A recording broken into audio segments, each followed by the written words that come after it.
السلام علیکم ورحمۃ اللہ وبرکاتہ۔ چلو بھئی کام پر لگ جاؤ یوسف، خود سے کہتا ہوا کچن کی طرف بڑھ گیا۔ ایک ہاتھ سے دیے کو پکڑ رکھا تھا اور دوسرے ہاتھ سے چند پلیٹیں پکڑ رکھی تھی۔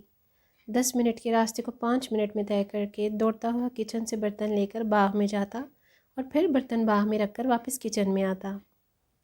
ساتھ ہی احتیاط کرتا کہیں دیا بجھ نہ جائے۔ کچن اور باغ کے راستے میں وہ ایک واحد دیا تھا جو اس کے ہاتھ میں تھا۔ اس نے لالٹین یا کوئی اور روشنی کا ذریعہ ڈھونڈنا چاہا مگر ناکام رہا۔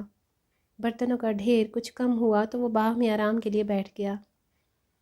چاند کی مدھم سی روشنی ایک خوبصورت گلاب پر پڑ رہی تھی۔ اس باغ میں شاید ہر قسم کے پھول تھے۔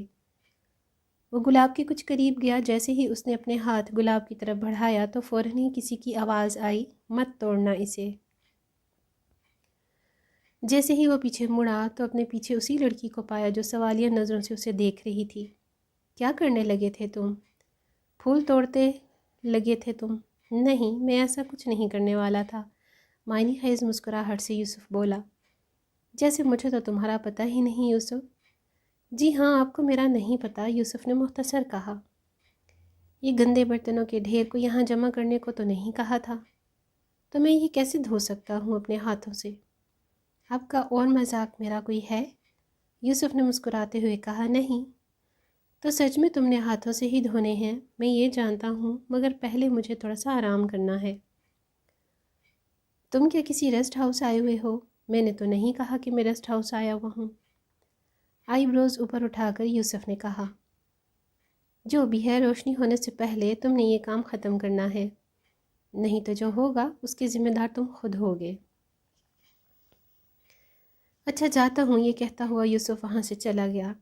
کچھ دیر بعد یوسف نے نل چلایا اور برتن دھونے میں مصروف ہو گیا۔ وہ لڑکی باغ میں اس گلاب کے پاس بیٹھی تھی۔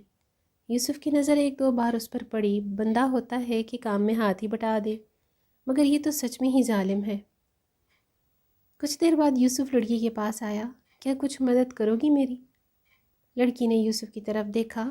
وہ سیاہ شلوار قمیض کے آستینے نیچے کر رہا تھا۔ کیا چاہیے مدد؟ کیا تم یہ دیا دوبارہ جلا سکتی ہو؟ دیا اس کے قریب کرتے ہوئے یوسف نے کہا۔ لڑکی نے چپ چاپ دیا اپنے ہاتھ سے جلایا اور دیے کو اپنے ہاتھ ہی میں رکھا۔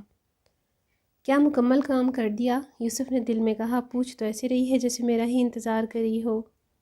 نہیں، ابھی کہاں، پورے گاؤں میں اتنے برتن نہیں ہیں جتنے اس حویلی کے برتن ہیں، یوسف نے طنزیہ لہجے میں کہا۔ اتنی ہی دیر میں فجر کی اذان سنائی دینے لگی۔ حویلی کی ایک عجیب بات یہ بھی تھی کہ اس کے چند حصوں کے علاوہ ہر حصے میں اذان کی آواز سنائی دیتی تھی۔ کچھ دیر خاموشی کے بعد لڑکی بولی، چلو میں یہ دیا پکڑتی ہوں اور تم جلدی سے برتن اٹھاؤ۔ حیرت کی بات یہ ہے کہ لڑکی نے بھی چند پلیٹیں اٹھا لیں۔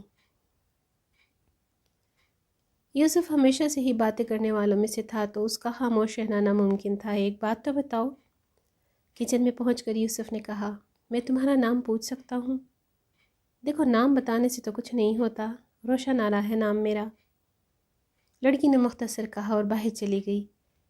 یوسف بھی اس کے پیچھے پیچھے کچن سے باہر نکل گیا۔ روشن آرا ہے تمہارا نام؟ ویسے کتنا بڑا نام ہے تمہارا، روشن آرا۔ یوسف تیزی سے پتہ نہیں کیا کچھ کہہ گیا۔ مجھے تو پسند ہے میرا نام۔ ابھی تو تمہیں یہ چھوٹا سا نام بڑا لگ رہا ہے، تمہیں تو ابھی میرا پورا نام نہیں پتہ۔ باتوں ہی باتوں میں برتنوں کا ڈھیر ختم ہو چکا تھا۔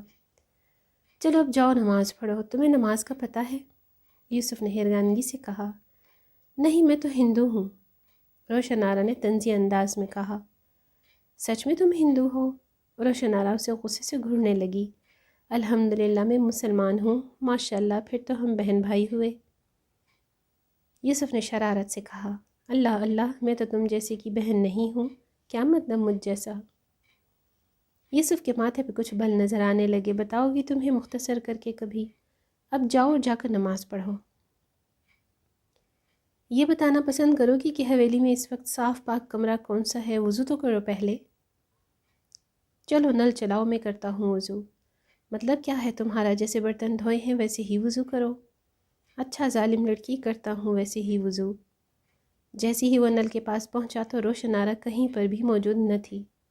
وضو کرنے کے بعد اسے فضا میں چھوٹی سی روشنیاں نظر آنے لگیں۔ وہ روشنیوں کا پیچھا کرتے کرتے حویلی کے ایک کمرے میں جا پہنچا۔ کمرے میں ہر طرف روشنیاں پھیلی ہوئی تھیں، وہ کمرہ بہت صاف ستھرا تھا۔ کمرے میں صرف ایک نرم و ملائم جائے نماز بچھی ہوئی تھی۔ یوسف نے پورے کمرے میں ایک نظر دوڑائی اور پھر نماز کی نیت کر کے نماز فجر ادا کی۔